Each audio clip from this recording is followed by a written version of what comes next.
लोकसभा चुनाव में सांसद उम्मीदवारों को लेकर अपने ही पार्टी का विरोध बयान सामने आया है। राजद के राष्ट्रीय उपाध्यक्ष व पूर्व केंद्रीय मंत्री देवेंद्र प्रसाद यादव ने माधोपाड़ा स्थित राजद जिला उपाध्यक्ष धीरेन्द्र यादव की आवास पर प्रेस को संबोधित करते हुए राजद नेतृत्व प्रति नाराजगी जाहिर किया है। मौके पर देवेंद्र प्रसाद यादव ने कहा कि जिस तरह से पूर्णिया लोकसभा क्षेत्र से पप्पू यादव को टिकट से बेदखल किया गया है, इसका परिणाम पार्टी को चुनाव के बाद भुगतना पड़ेगा। उन्होंने कहा कि जो जिताऊ उम्मीदवार है उनके जगह किसी दूसरे को टिकट देना कहीं से भी न्याय उचित नहीं है। आज पूर्णिया की जनता पप्पू यादव के साथ है। यहाँ ऐसा लग रहा है कि पप्पू यादव चुनाव नहीं लड़ रहा, बल्कि पप्पू यादव के लिए यहाँ की जनता चुनाव लड़ रही है। उन्होंने कहा कि अभी भी समय है, यहाँ से जो उम्मीदवार पार्टी ने दी है उसे बैठाकर पप्पू यादव को समर्थन दिलाने का काम करें। उन्होंने कहा कि पार्टी में रहते हुए भी वे सच से पीछे कभी नहीं हटे हैं और न ही कभी हटेंगे। राजद अपने कर्तव्य से भटक चुकी है, टिकट देने में लापरवाही बरती गई है। हम पप्पू यादव का समर्थन कर रहे हैं। इस मौके पर राजद जिला उपाध्यक्ष धीरेन्द्र यादव ने कहा कि राजद टिकट देने में भटक चुकी है, पार्टी को अभी भी समय है। पूर्णिया की जनता पप्पू यादव के साथ है।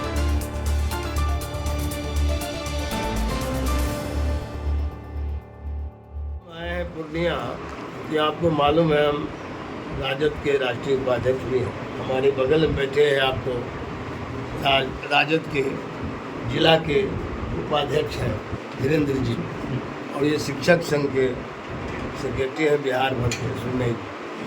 मैं ये कहना चाहता हूँ कि जो राजद ने टिकट का वितरण का जो तौर तरीका है, उस तौर तरीके से जो समर्पित कार्यकर्ता है, जो समर्पित नेता हैं इस पार्टी में, उनका भावना तो आहत हुआ ही है। जो जिताऊ उम्मीदवार था, जो जीवंत उम्मीदवार था, उनको मैदान में नहीं आने दिया गया और कारोबारीकरण और व्यवसायीकरण का ज़्यादा जोर दिया गया, जिससे पार्टी को बहुत बड़ा नुकसान आने वाले दिनों में भुगतना पड़ेगा। इसीलिए मैंने इसका प्रोटेस्ट किया है, प्रतिवाद किया है। ये जो बचे हुए सीट थे उस पर भी अब लिस्ट परसों निकाल दिया गया, तो इसका जब कारण दोहराया जाएगा तो परिणाम स्वतः दोहराएगा। आप देखे होंगे 2019 में क्या रिजल्ट आया। दुर्भाग्यपूर्ण स्थिति है, विडम्बना है कि 24 हम नहीं जीतेंगे, आरजेडी नहीं जीतेगी तो 25 कैसे जीतेगी, ये समझ में नहीं आ रहा। लोग अभी केवल विधानसभा की तैयारी कर रहे हैं। लोकसभा में सीरियसनेस, गंभीरता नहीं है चुनाव लड़ने का। दिखावे के लिए चुनाव लड़ा जा रहा है, औपचारिकता का निर्वाह किया जा रहा है। चुनाव जिस ढंग से लगना चाहिए, कहीं उत्साह नहीं है। जो स्थिति बनी है और लड़ना है किसका, देश के अंदर ये ऐसी चुनाव है जो जमहूरियत को महफूज रखने और लोकतंत्र को बचाने का ये आखिरी लड़ाई है। संविधान और लोकतंत्र दोनों का आज पूरे देश में नागरिक आज़ादी और अभिव्यक्ति की स्वतंत्रता दोनों चिंता का विषय बना हुआ है। ऐसे समय में जो विपक्ष था, महागठबंधन था, उसको आपस में मिलकर जीवंत मजबूत उम्मीदवार को हर मैदान में देना चाहिए।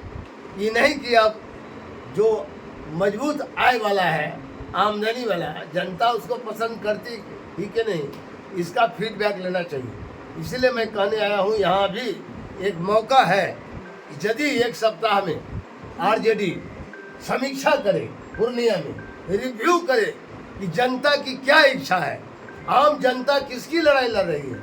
हमें तो मालूम हुआ है, जो आकलन है, जो जानकारी हम देख रहे हैं, यहाँ पूर्णिया में केवल पप्पू यादव नहीं चुनाव लड़ रहे हैं, पप्पू यादव की तरफ से आम जनता लड़ाई में कूद गई है। आम जनता की भावना अभी हुई है कि पप्पू यहाँ इतने दिन से काम किया, इसलिए हम उसको सपोर्ट करेंगे। पप्पू यादव की स्वीकार्यता, एक्सेप्टेबिलिटी बढ़ी, और ये बढ़ी है इसलिए आम जनता जब तैयार है, क्योंकि सिद्धांत तो वही है, धर्मनिरपेक्षता और सामाजिक न्याय। इस धारा को कमजोर होने से फिरका प्रस्त ताकत और जो सांप्रदायिक ताकत है उसका सर उठेगा। इसीलिए उसको हराने के लिए अभी भी रिव्यू करें। महागठबंधन में जो भी दल है उसको रिव्यू करना चाहिए।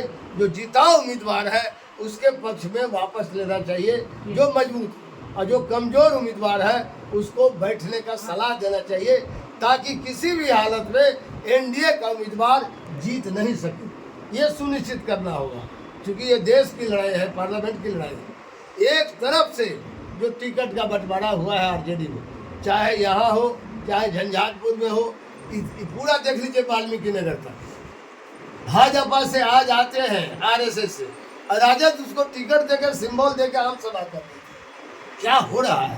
राजद का जो निर्धारित मन सिद्धांत है सांप्रदायिकता के खिलाफ, अब वो आरएसएस और भाजपा के लोग इसमें सिंबल लेके चुनाव लड़ रहे हैं।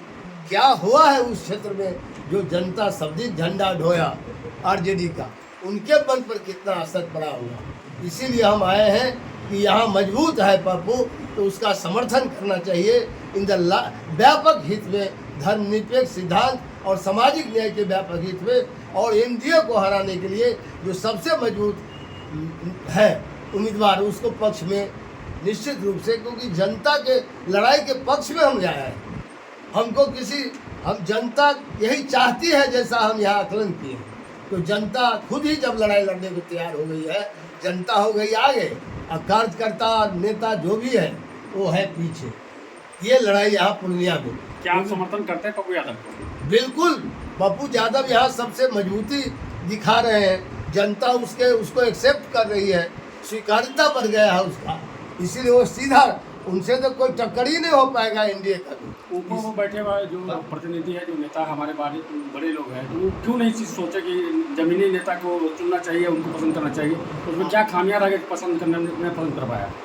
इसीलिए कि ऊपर वाले नेता हैं कोसों दूर हो गए हैं जनता से, डिस्कनेक्ट हो चुका है आम जनता से। जमीनी हालत, जमीनी हकीकत उनको मालूम ही नहीं पड़ता है। अरे लड़ाई जो अभी है सीधा फर्जी राष्ट्रवादी से, और इधर जितना सेकुलर है, सामाजिक न्याय के लोग हैं, उनको एकजुट होकर संचारी एकता के साथ लड़ाई देना चाहिए। फर्जी या मुखौटाधारी समाजवादी और फर्जी राष्ट्रवादी से रिजल्ट नहीं निकले। केवल मुखौटाधारी समाजवाद की बात करते हैं और 24 घंटा परिवारवाद की चिंता करते हैं।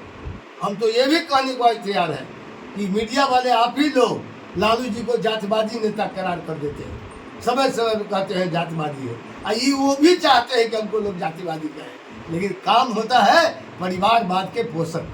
सच्चाई यही है, सच नहीं, सच हम बोलते रहेंगे पार्टी में रहकर भी, हमको उसका कोई गम नहीं है। हमारा फितरत है कि हम सच को बोलेंगे। यदि सच बोलना बगावत है तो समझिए हम भी बागी हैं, हम सब लोग, क्योंकि सच तो रखना पड़ेगा। सर आप बागी हो के आप पप्पू यादव का समर्थन कर रहे हैं?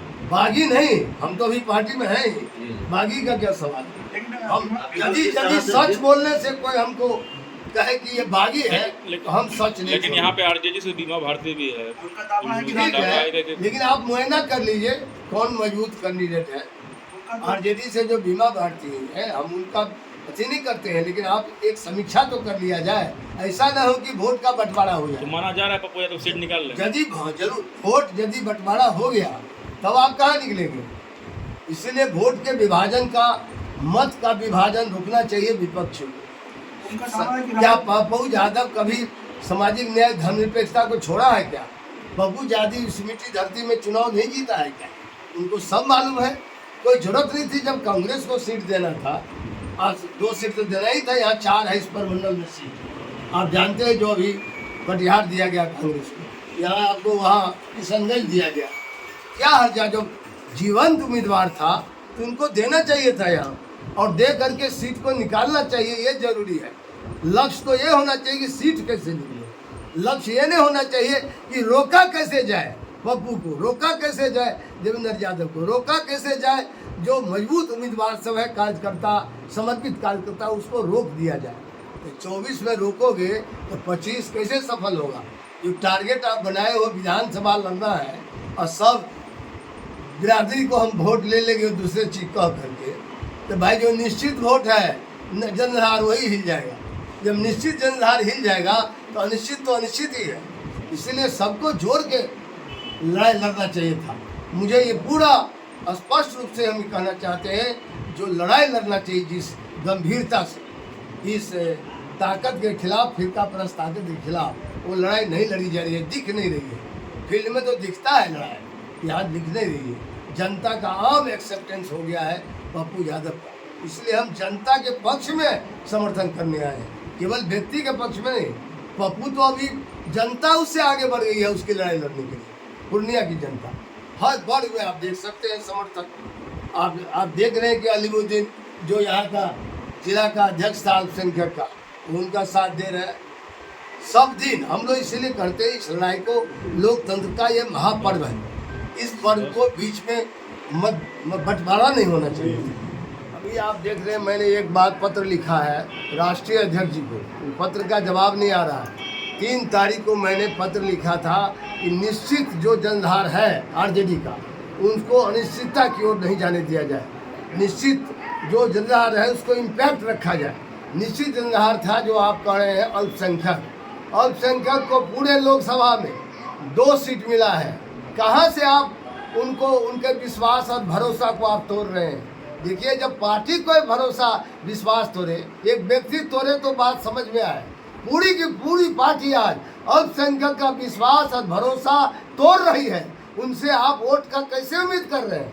मैं तो देख रहा हूँ अपने आँख से कि जो जनधार था, निश्चित जनधार आरजेडी का, वो खंड खंड हो रहा है, वो बिखर रहा है। वो कहाँ जाएगा उसका कोई निश्चित नहीं है, क्योंकि आप अल्पसंख्यक के साथ अन्याय कर रहे हैं। और सामाजिक न्याय की बात करते हैं, केवल पारिवारिक न्याय करने से सामाजिक न्याय नहीं होता है। दिल बड़ा रखना पड़ेगा, छोटा दिल से बड़ा काम नहीं हो सकता। इन लोगों ने सिक्को संकीर्ण कर दिया है। शहाबुद्दीन साहब जीवन पर्यंत 3 बार सरकार बनाने में उनका अहम योगदान रहा, और आज देख लीजिए उनकी जो, हम तो समझते हैं कि वो तो झांसी की रानी है, अभी भी बहादुरी से लड़ रही है कि हम ये टिकट नहीं स्वीकार करेंगे, क्योंकि खोने के लिए हमको कुछ नहीं है, हम सब कुछ खो चुके हैं। इसलिए जनता के बीच में हम जाएंगे, जन अदालत से न्याय मांगेंगे। आरजेडी का इतना कर्मठ नेता जो आरजेडी को 3 बार सरकार में बनाने में पूरी भूमिका अदा किया, आज उनकी पत्नी जो मरहूम शहाबुद्दीन की पत्नी कहती है हम जनता अदालत में न्याय मांगेंगे। ये आपके लिए दुखद क्षण है और इसका असर दूरगामी होगा। 24 में ही नहीं, 25 में भी असर होगा और 24 में भी असर होगा। इसीलिए मैंने कहा था, कारण को यदि दोहराओगे तो परिणाम स्वतः दूर आ जाएगा। विरोध करने वाली पार्टी थी, आज समर्थन कर रहे हैं। विरोध करने की कोई बात तो नहीं है, बात है कि सिद्धांत से समझौता हम लोग नहीं कर सकते। हाँ। और रही बात पप्पू यादव, ये कुजात समाजवादी है, ये जात के पीछे नहीं जाते हैं, ये जहाँ जमात रहते हैं वहाँ जाते हैं। हम लोग भी उसी कल्चर से आते हैं, हम लोग भी जात पात के नहीं करते हैं। हम लोग एक वो समाजवादी कार्यकर्ता है, एक समाजवादी वो सिपाही है, जात पात से ऊपर उठ के हम लोग कार्य करते हैं। अब वो व्यक्ति आज हमारे सर तो बता ही दिए कि मुआयना तो यहाँ से लेके पटना तक, दिल्ली तक जान रहा है। जो हॉट सीट बना हुआ है, ये पूर्णिया हॉट सीट बना हुआ है। आप पत्रकार लोग भी जान रहे हैं, आप लोग भी चला रहे हैं, ये हॉट सीट पूर्णिया है, पप्पू के नाम से जाना जा रहा है। अब रही बात, अभी पप्पू आप चुनाव लड़ेंगे, हम लोग भी फील्ड में भ्रमण कर रहे हैं, जनता से हम लोग भी गए, हम लोग के मुंह पे कह रहे हैं आप लोग आरजेडी हैं, आरजेडी कार्यकर्ता हैं, लेकिन भैया माफ़ कीजिए, अब अभी पप्पू यादव है, पप्पू यादव के बाद ही बात कुछ कीजिएगा। जनता के पास हम लोग को तो बोलने का जगह ही नहीं देते हैं। दूसरा बात, आज माई समीकरण की जो बात करते हैं उस पर समाज से बात आती है तो कहते हैं तो माई समीकरण की बात है, 2 ही सीट दिया। अगर माई को अगर कहते हैं मुसलमान को 2 ही सीट दिया गया, बाकी तो दिया नहीं गया। अगर बराबरी की बात अगर तुलना करते तो बराबरी भी आना चाहिए। और हिना साहब के संबंध में अभी मुसलमान बहुत चर्चा कर रहे हैं, आज हिना साहब के साथ क्या हुआ? आज शहाबुद्दीन जैसा व्यक्ति यानी पूरा जीवन ताउम्र अपना गंवा दिए आरजेडी में, उसके मरने उपरांत कोई नहीं गए। आज जनता के पास जाते हैं, जनता ये बात हम लोग को कहने के लिए खड़ा तो उसको क्या जवाब दे? जवाब देने तो मजबूर हम लोग को कर दिया सिर्फ। आज शहाबुद्दीन की जो पत्नी जो खड़ी है, बाद में टिकट देने गया, उसने इनकार क्यों कर दिया? उनसे पूछा जाए क्यों इनकार कर रहा है? उस बुरा वक्त आप क्यों नहीं?